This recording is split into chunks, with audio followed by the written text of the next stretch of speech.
Okay, so if we can start by, if I can ask you, what do you think are the key trends anticipated in both AI and the hyperscale data center market over the next few years? I don't know, 5 years, say. Yeah, so we've seen early adopters already taking the lead in integrating AI into their operations, and they're leveraging modern ecosystems to boost their productivity and efficiency. So within this evolving landscape and having closely monitored the impact of these transformative technologies, we're confident in making some key predictions. So in terms of AI development and investment, we anticipate continued growth in both the scale and capabilities of AI models. It's a trend that's been ongoing for the past decade, with frontier models and training infrastructure doubling in size roughly every 6 months. However, scaling up brings challenges, particularly in accessing enough training data and compute power. AI accelerators are also evolving rapidly, with the possibility of new designs that break traditional chip boundaries and include multiple processor chips, high bandwidth memory, and input-output chips within unified packages. Memory capacities on accelerators are expected to expand as well as users optimize resource balance between CPU, GPU, and networking capabilities. And then additionally, cloud service providers are expected to offer more sophisticated AI and machine learning services, while new entrants in the space will compete. And then in terms of networking and bandwidth, technologies like remote direct memory access, ultra Ethernet, and increasing SerDes rates will be crucial for supporting AI workloads in the future. We're also anticipating the adoption of 800G and beyond networking standards in the near future, with potential for 1.6 terabit to become the top bandwidth standard down the line. Onboard optics are showing promise as a mainstream hyperscale technology, particularly for applications like co-packaged optics. And then semiconductor chip technology is also advancing steadily, with feature sizes projected to shrink towards 1 nanometer over the next decade, while chip stacking becomes more prevalent. Chiplet technologies like chip on wafer on substrate are expected to enable new integrated modules with multiple processor chips. AI cluster scale and density are set to change dramatically, with today's largest clusters of around 16,000 GPUs potentially increasing tenfold within the next 2 years. However, managing all of the power demands and heat generation within a limited footprint will present significant challenges. And then lastly, as rack power densities increase, advanced cooling techniques will be required to support the future densities upwards of 100 kilowatts per rack. Okay, and just following up, I think, on something you referenced there about the AI cluster sizes, but just be good to understand perhaps in a bit more detail how you think AI cluster sizes and the densities which you referred to, and maybe the overall scales of deployment, how do you think they will change, in the corresponding, again, in the next few years, 5 years or so?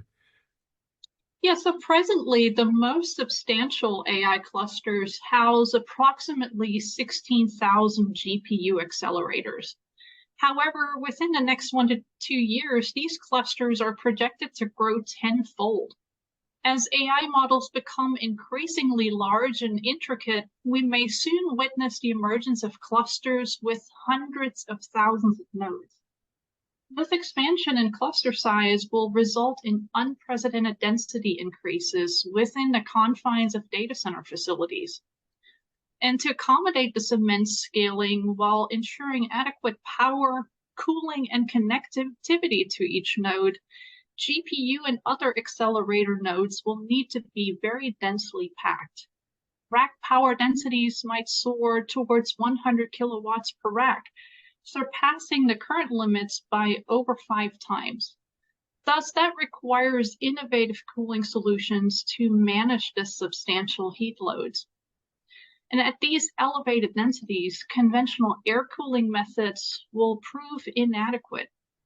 Instead, liquid cooling methods such as rear door heat exchanger or full immersion are likely to become indispensable. Transitioning away from air cooling presents a significant challenge, however, requiring the redesign of racks, data halls, and overall facility infrastructure. And then space within data centers will become increasingly scarce and valuable. Of course, cabling infrastructure will also face some considerable challenges, with port counts skyrocketing from tens of thousands to over 1 million ports per cluster. So innovations in fiber routing, termination, and high-density connectors will be imperative to accommodate these scales. So as clusters potentially encompass hundreds of thousands of nodes interconnected in a fully meshed fabric, maintaining alignment and minimizing loss at such high densities will be crucial. So overall, supporting AI clusters at these anticipated scales will precipitate a paradigm shift across the industry. Collaboration between hyperscalers, cloud providers, and network vendors will be essential to develop integrated solutions addressing the challenges of power, cooling, space, and connectivity, because we're packing so much more processing power into a confined area. So new approaches that reimagine the conventional data center design will be important in order to unlock the full potential of future AI technologies. And following up on that, it'd be interesting to know what you think, what innovations are you anticipating in terms of fiber optic cabling technologies, to meet the connectivity demands of these larger AI clusters, which you're describing, and the implications of all the everything that goes with those.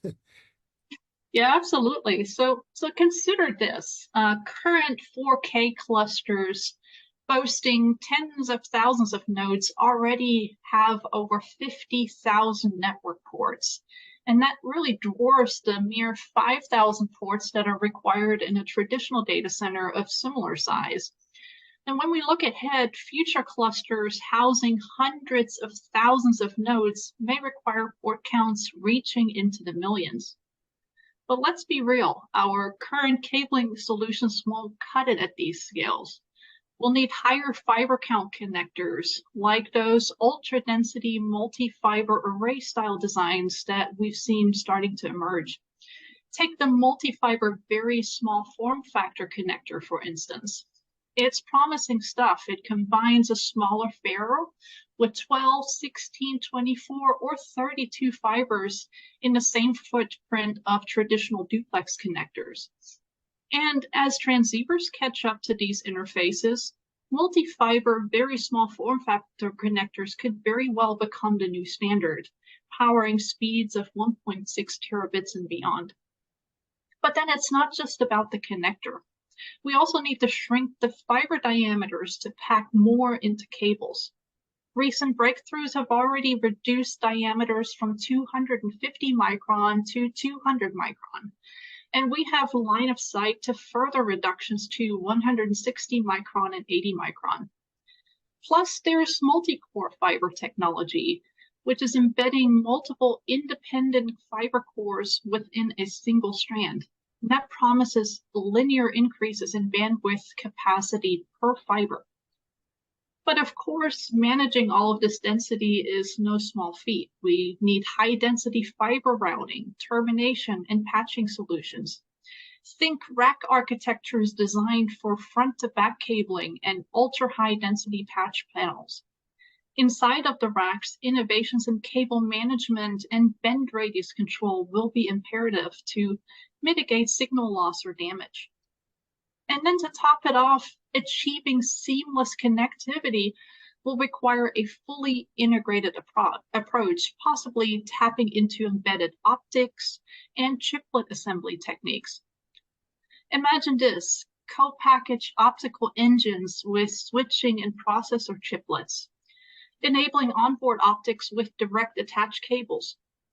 But to make all of this work, we'll need standards for chiplet and module interfaces to ensure open, best-of-breed solutions. So by anticipating and helping to drive these fiber cabling technologies, hyperscalers and network vendors will lead the charge, clearing the path for AI clusters to reach unparalleled scales while also maintaining the connectivity densities and performance that's essential for unlocking that full potential of future AI capabilities. And maybe just in summarizing, it'd be good to understand, bearing in mind, I mean, given the unprecedented challenges of scaling AI to, I think the exascale is where we're sort of rapidly heading and beyond, no doubt. How do you think the industry needs to evolve to overcome those, those challenges, those barriers? Yeah, so if we expect to scale our cluster sizes to 100,000 nodes, that will require unparalleled collaboration across the ecosystem, particularly in the realm of fiber optic technology. If we wish to address the density and connectivity posed by over 1.5 million network ports, and will stretch far beyond the capabilities of our current approaches and methods. So for hyperscalers, forging close partnerships with network vendors is imperative. Together, we must rigorously test the emerging fiber solutions. And in this collaborative effort, focusing on testing and validating new technologies at scale, that is crucial for mitigating the risks associated with innovations before you implement it into this exascale ecosystem.